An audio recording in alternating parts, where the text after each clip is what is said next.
From Asia Society Switzerland, this is State of Asia. I'm Remco Tanis. Switzerland was one of the first Western nations to recognize the People's Republic of China. It did so in January 1950, just a little over 3 months after the PRC's founding. This led to Switzerland first becoming a European and then a global hub for China for diplomacy, espionage and trade. Even the large number of Tibetan refugees that were allowed to settle in Switzerland couldn't challenge the special status the Alpine nation had to China. Particularly of note in that aspect is the free trade agreement China and Switzerland reached in 2013, one of Beijing's first with a Western country. Swiss historian Ariane Knüsel co-authored with Ralph Weber Die Schweiz und China, a fantastic book on the unusual Sino-Swiss relationship and its fascinating history of more than 200 years. Ariane joined us at the Asia Society Switzerland offices to talk about it. On this episode of State of Asia, I'm happy to share the conversation Ariane had with my colleague Rebecca Wagner. Rebecca gets straight to it with a fundamental question. Why should we talk about the history of Switzerland and China? Why is it important for us to have this conversation? Because if you want to understand the relations between Switzerland and China, the issues, the way Switzerland reacts to Chinese demands or to events in China, why Switzerland does not join the EU in sanctions, all those things, you have to understand the relations between Switzerland and China, because all those things go back decades. And if we understand the role that Switzerland played in the 19th century, how Switzerland and the People's Republic of China have figured out how to establish diplomatic relations and how Switzerland figured as a hub, all these things, they do influence how Switzerland acts towards China today and how China acts towards Switzerland today. So history is very, very important. Switzerland was one of the first Western nations that recognized the People's Republic of China in the 1950s. Can you maybe tell some of the big events that happened since then that shaped the relationship between those two countries? So Switzerland recognized the People's Republic of China in January 1950. And the reason for this very early recognition, it wasn't the first in Europe, but the reason for that early recognition was that the Swiss felt that they wanted to have good commercial relations with China. And one way of ensuring that Swiss companies would be able to continue to trade with China was to be liked by the Chinese communists, essentially. The second reason was that, of course, the Chinese communists had shown that they were going to use force if necessary against citizens from enemy countries or countries that had offended China previously or were regarded as hostile towards the new China. And so if you wanted to make sure that Swiss citizens were safe in China, then having good diplomatic relations was, of course, a must. And the third reason was that Switzerland had some issues with neutrality during and after the Second World War, internationally speaking. And it wanted to establish itself as a neutral mediator in this Cold War that had just emerged. And in order to be a successful mediator, Switzerland had to have very good relations with nations from the Eastern Bloc and from the Western Bloc. And that meant that it had to have really diplomatic relations with Communist China. Switzerland itself was anti-communist. The government, the Swiss officials, they were anti-communist. So it was a very rational, pragmatic solution. And what we're seeing here is very soon, because Switzerland was so quick to recognize China, and Switzerland did not have an imperial past in China that was based on colonies or spheres of interest. And I can go into that in more detail later on. But because of that, the Chinese were actually quite happy to establish diplomatic relations with Switzerland, which was done in September 1950. And right away, they start using Switzerland as a hub. This is a list of all the things, all the aspects that the Chinese used Switzerland for. Anything in Europe, most of the relations, politics, business, spy networks, propaganda, communism, all these things, they were organized, orchestrated from Bern and later on from Geneva as well. And that's because Switzerland was located in such a great way. It was a neutral nation, meaning that you had loads of different diplomats from other countries in the country. And then it's also the headquarters of the UN. So absolutely excellent spot for China to set up all these networks. If we now see that in the late 1950s, early 1960s, China and the Soviet Union, there's tensions between the two countries. And by the 1960s, China wants to replace the Soviet Union as the leading communist power in the world. And this has a great effect on how China uses Switzerland as a hub, because now it's not just used as a European hub, now it's actually used to develop relations with African countries, with Latin American countries. We have a massive increase in travel from Latin America to Zurich, where people then travel to Bern, or from African countries, but also from China to Bern or Geneva, and then they travel on to Africa or to Latin America. So this hub function becomes global. And then once China and the United States improve relations, European nations, the ones that have not established relations, official diplomatic relations with China, they are now able to do so without fearing repercussions from the United States. And that's why this hub function disappears in the 1970s. So, and I think that gave Switzerland a lot of brownie points in terms of whenever there were bilateral tensions, China was very hesitant to threaten too extremely or to even sever relations, as it did with other nations, because it needed Switzerland more than Switzerland needed China. There have been a few, let's say, hiccups in the relationship between Switzerland and China. Can you give us a few examples and tell us a little bit on how those impacted the relationship? We do have some issues. Obviously, Taiwan has always been a massive problem, had always been mentioned as an issue, but things really came to a head when there's usually several issues at the same time. For example, when the Tibetan refugees started arriving in Switzerland, and then there was a Tibetan monastery built. And then there was a time like the monastery opened, and then there were tiny Taiwanese delegations in Switzerland at the same time, and the Chinese just lost it. And this happened during the Cultural Revolution, when all the Chinese diplomats abroad were under extreme amount of pressure to act ideologically and really aggressively defend China's positions. And that's when we had, in 1967, things came to a breaking point. But China at that point severed relations with numerous countries, and it did not come to that point with Switzerland, because the Swiss eventually in Bern realized that a lot of this posturing that happened from Beijing was a necessity because of the climate of the Cultural Revolution. And a Swiss diplomat then sent a telegram to Bern saying, if you don't stop reacting emotionally to these threats, they're gonna destroy our embassy. And so from that moment on, Bern slowly stopped reacting extremely. They let the Chinese say their thing, said their own thing, and then that was okay. And so that kind of went back from there. And then obviously the second massive issue that happened was in 1999. This was way after the hub function, also involving Tibet, the Tibetan protesters with Tiangtan in Bern. As you've already mentioned them, I'm not sure who read it in the news, but the Swiss Federal Council released a report stating that the Tibetans and Uyghurs in Switzerland have been systematically monitored, threatened, and by the Chinese state actors here in Switzerland. The report was co-authored by Ralph Weber, who also co-authored this book. Is this a new development, or why is the report coming out now? No, it's not a new development. And the report is coming out now because China has amped up its measures to silence dissidents massively in the last few years. But this has always been going on. So after the massive uprising in Tibet in 1959, tens of thousands of Tibetans fled, and they went mostly to Nepal and India. And Swiss foundations tried to support these refugees from the very beginning. We have an outpouring of sympathy for these Tibetan refugees. And some organizations in Switzerland then tried to make it possible for Tibetan refugees to come to Switzerland. The Federal Council decided to allow up to 1,000 Tibetans, and the focus was on families, which is very interesting. So they specifically said Tibetan families should be settled in Switzerland, and they tried to figure out what to do with the Tibetans. So it was like, oh, they could work in, mountainside or do farm, and eventually Kuhn Rikon decided to take them in. We know them, the pressure cookers. I don't know, I grew up with the pressure cooker, okay. And so a lot of the Tibetans settled down in this area. And that's also where the monastery, Tibetan Institute, was built later on.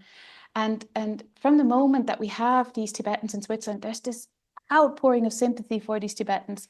Swiss society has, until today, I think, is very pro-Tibetan. And there's loads of campaigns where the Swiss are asked to give money, and the pictures I included here, they're kind of, you can see how well this was done. The media campaign accompanying these efforts is amazing. You have these beautiful Tibetans, wonderfully, always smiling. The Swiss are super smiling. I mean, they're going to the Rütli, they're wearing Appenzell, you know, it's unreal. Then there's the super Swiss flag. I mean, it could not be more, as in, look at these wonderful Tibetans. They're just like us, mountain people. They love their freedom. And there's the big bad communist power. And we should also understand that a few years prior, 1956, there was the Hungarian uprising. And you have a democratic uprising that's crushed by a communist power. And again, for the Swiss, they're outpouring of sympathy. So the Tibetans, the Swiss have always had a weak spot for Tibetans. And to come back to your question, what we see, and this is not, I have not found systematic evidence, but I've looked at a lot of archival records. And what we're seeing in the archival records is that the Chinese diplomats in Switzerland have always tried to silence Tibetans in Switzerland. They have intervened with Bern to silence Tibetan refugees and Tibetans. And they have also tried to silence Tibetans by making them afraid. So we have cases where the Tibetan Institute calls up Bern and says, the Chinese have been here again with a car. And they've just had their car park in front of the Tibetan Institute, but the people are scared. This is in the 60s. We have reports where fellow Chinese civilians, this is also what we have today, the use of civilians. Fellow Chinese are used to travel close to Rikon, near Rikon. And again, just the fact that people in and around Rikon saw this person made them afraid. And you have these reports. And that to me shows, okay, this is a longer thing that's been happening. And the Swiss government reacted in as much as that it said the Tibetan refugees were not allowed to be politically active whatsoever. And this was a way to placate China. And they said to China, look, this is part of the Swiss humanitarian tradition. We've always done it. Lenin was allowed to come to Switzerland too, you know, they always said. And so there was kind of eventually the Chinese said, okay, as long as they're not allowed to say anything. What we're seeing now is that in the last few years, the Chinese government has massively increased its efforts to silence any dissident, any activist, and all over the world. And so it makes sense that has become a lot more systematic as well. From a historic perspective, do you think the report will change anything, or will it change the relationship between Switzerland and China? I don't think so, because when you look at how the report itself, the report that Ralph Weber and the fellow researchers wrote, is quite detailed. But very typically for Chinese United Front work, it's kind of in this shady area. It's not outright criminal, or not. A lot of it isn't. They're not official criminal offenses. So that makes it a bit difficult. The other thing is that China has never had to fear sanctions from Switzerland. When we've had the Tiananmen massacre, European countries issued sanctions. Switzerland didn't. It said, we're appalled and we're shocked, but there were no sanctions. The treatment of the Uyghurs, the EU issued sanctions. Switzerland hasn't. For China, Switzerland is quite a reliable partner. Historically speaking, this has never been an issue. So yes, the government is going to say, like based on historical, the way things have been in the past, the government is going to say, as it has in the report, it's unacceptable, and if diplomats act out of line, they'll be expelled, but no sanctions. You've just said, like, there has always been a bit of a sweet spot for Tibetans here in Switzerland. The picture of China, on the other hand, bit of other thing, stereotypes and the public image haven't been always too good. You've also extensively written on that topic. Could you share a little bit like what those stereotypes are and how they also evolved over time? I think one of the things that we're seeing a lot in the media is the portrayal of China as a dragon, as this aggressive, threatening mythical beast. And I would argue that it goes back to the Qing dynasty, because during that time in the 19th century, the Western powers had to legitimize the colonial wars that they were fighting in China. So you have the Opium Wars, and then you have numerous wars that are fought about spheres of interest or colonies as such. And what we're seeing, or what I found, is that cartoons with a Chinese dragon that threatens Western civilization, they make their first appearance in European media in the late 19th century. They coincide with this area. And the Qing, of course, had used long, what we translate as dragon, as a symbol for imperial power. And in China, this is a very positive, a mythical creature, but it's an imperial symbol. And in the West, if the dragon is the thing you have to kill, the hero is the person that kills the dragon. The dragon slayer is the hero, not the dragon. So for cartoonists that are seeing these Chinese dragons everywhere, because everybody that has a little bit of money buys something pseudo-Chinese at that point, like a little China set or whatever. So you have these dragons everywhere. And they realized that we can just use that dragon as an image for China, and every reader of a newspaper is automatically going to know that's the bad thing that has to be killed. Automatic justification of the use of force.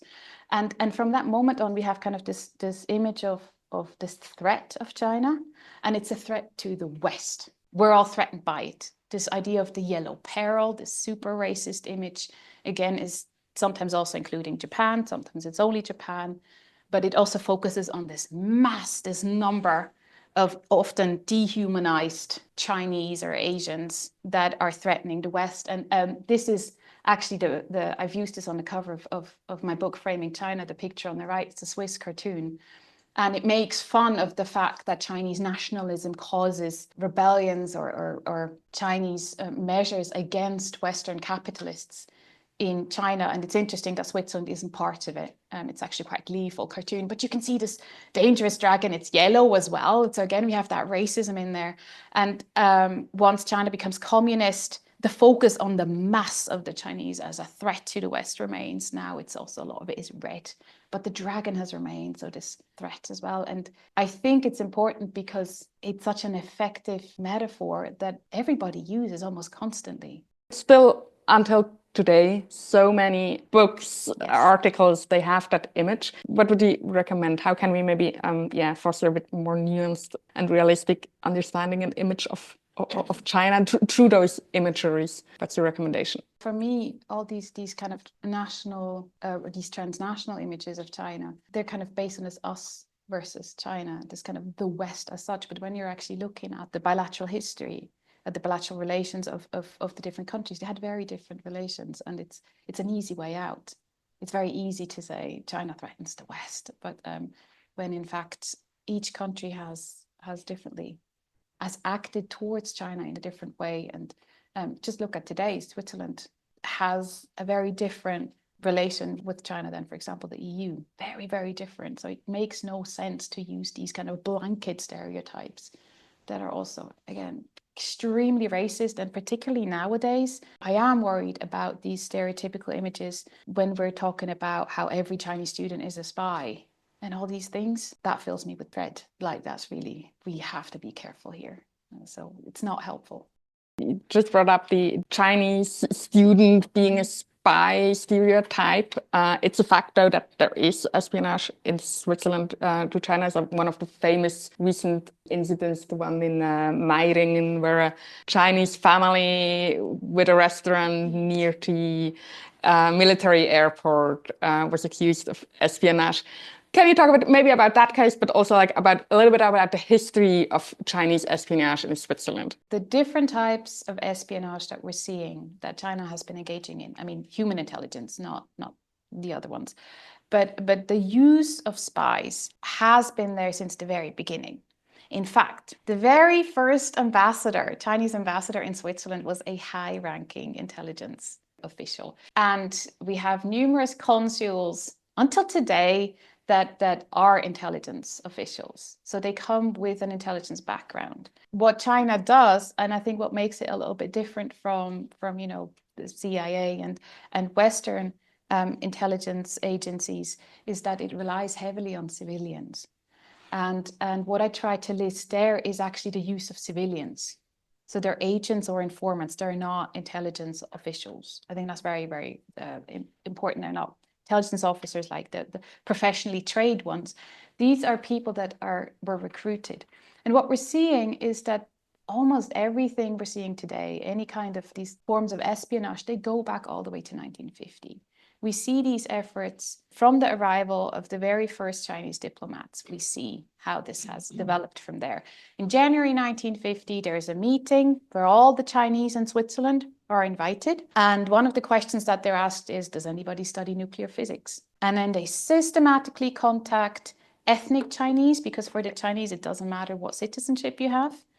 If you have an ethnic background, if your ancestors were at some point Chinese, your loyalty is to the Chinese. Like, your loyalty is to the People's Republic of China. It doesn't matter if you're Vietnamese or Taiwanese or whatever. No, ethnicity is everything. So they're contacting systematically scientists all over Europe, all the way to the United States, and they bribe them, they threaten them with their family to make them collaborate. This is what we're seeing today. And this goes back all the way to them. We have students here that are forced. If they don't collaborate, parents suffer. If they do collaborate, their parents get preferential treatment. Their parents might be able to go back home to mainland China. And so it continues. It's systematic. So I think it's fascinating that this is not something that's just happening now. It's always happened. That's all for this episode of State of Asia. Find more information on Ariane Knüsel and the German language book Die Schweiz in China, which she co-wrote with Rolf Weber, via the link in the show notes. And subscribe to our weekly newsletter to stay up to date on all events and activities at Asia Society Switzerland, like the upcoming Oxford debate held on April 7th in Zurich. 4 stellar debaters will cross arguments over the question, will innovation from China change the world? All info and tickets available on our website. A link is in the show notes. We'll be back with new episodes of the podcast soon. For now, my name is Remco Tanis. Thanks very much for listening.